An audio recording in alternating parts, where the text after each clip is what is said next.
Hello' friends, কি খবৰ? আশা কৰোঁ সকলোৰে ভাল। আজি মই লৈ আহিছোঁ কুচিয়াৰ ৰেচিপি এটা। আৰু কুচিয়া কিমান হেল্ডি সকলোৱে জানেই।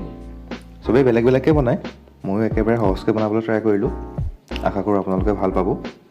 মই অৰ্কিড বৰাই অৰ্কিড কিটচেনলৈ সকলোকে আদৰণি জনাইছোঁ।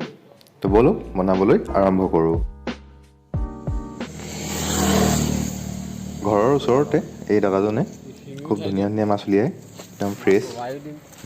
একদম কুচিয়াকেইটা দেখি পেলাই মোৰো কিনিও লাগিলে, সেয়ে মাছ কিনিবলৈ আহিলোঁ আজি।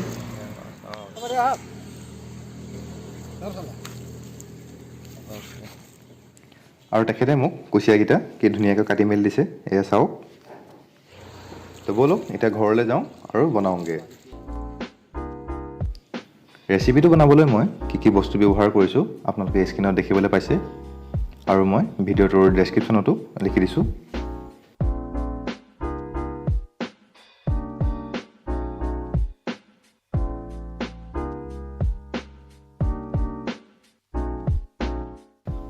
গোটা গৰম মছলাখিনি অলপ দেৰিৰ কাৰণে মই গৰম পানীত তিয়াই ৰাখি দিম। আদা আৰু এটা গোটা পিঁয়াজ প্ৰথমতে মই অলপমান থেতালি লৈছোঁ পটাখনতে, আৰু দুখিলামান নৰসিংহ পাতো দি দিছোঁ। তিয়াই ৰখা মছলাখিনিৰ সৈতে এতিয়া মই ধুনীয়াকৈ পেষ্ট এটা বনাই ল'ম।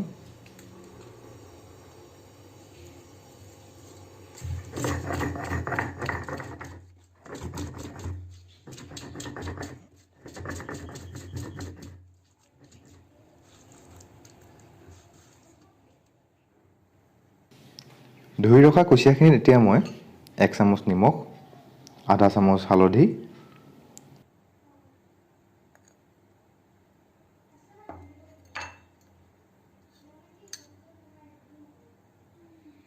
দুই চামুচ তেল আৰু মোৰ পিহি ৰখা পেষ্টটোৰ আদাখিনি দি পেলাই ধুনীয়াকৈ মিক্স কৰি মেৰিনেট কৰি থৈ দিম।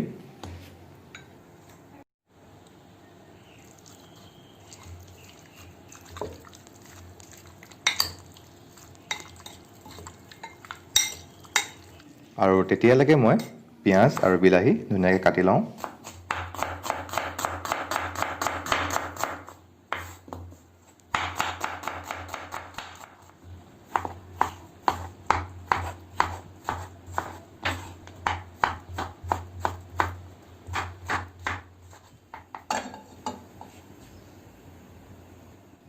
কেৰাহীখন অলপমান গৰম কৰি মই 2 চামুচ তেল দিছোঁ, আৰু এতিয়া কাটি ৰখা পিঁয়াজখিনি দি পেলাই মই ৰঙচুৱাকৈ ভাজি ল'ম।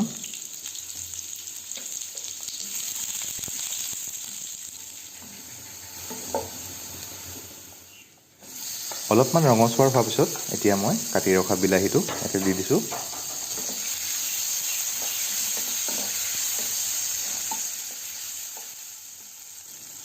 আৰু লগতে অলপমান নিমখ। তো নিমখ দিলে কি হয়, বিলাহীটো সোনকালে সিজি যায়।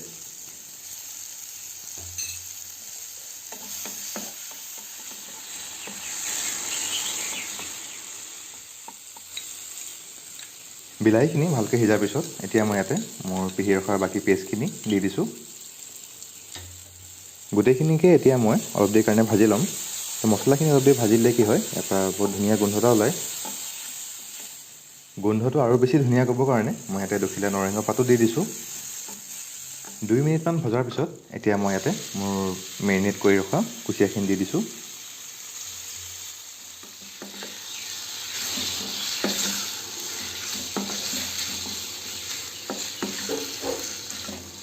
আৰু ভালদৰে মিক্স কৰি এতিয়া মই প্ৰায় 15 মিনিটমানৰ বাবে ইয়াক ল' ফ্লেমত ঢাকি ৰাখি দিম।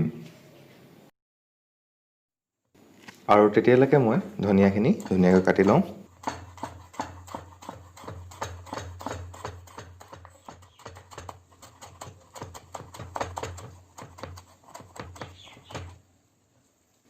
এয়া চাওক, কুচিয়াখিনি কি ধুনীয়াকৈ সিজি গৈছে। এতিয়া মই ইয়াতে কাটি ৰখা মান ধনিয়াখিনি দি দিছোঁ।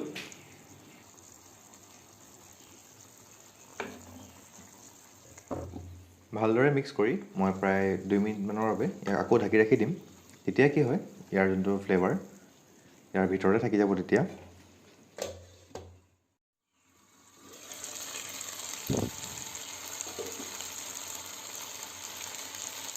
এতিয়া মই ইয়াত একাপ পানী দিছোঁ আৰু ভালদৰে মিক্স কৰি ইয়াক এতিয়া অলপ দেৰিৰ কাৰণে মই উতলাই ল'ম।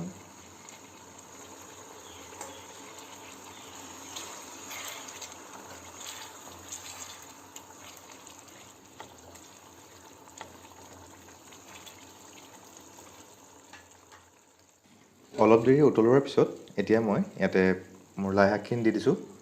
মই গোটা গোটাকৈ দিছোঁ আৰু লাই শাকখিনি সিজিবৰ বাবে মই ঢাকোন মাৰি পেলাই ইয়াক আৰু অলপ দেৰি সিজাই ল'ম।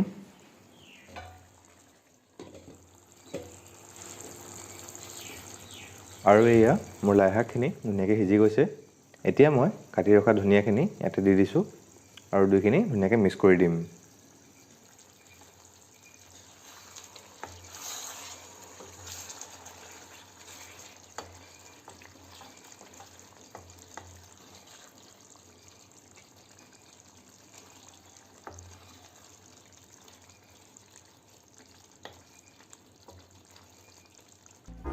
ভালদৰে মিক্স কৰি এতিয়া মই গেছটো অফ কৰি দিলোঁ।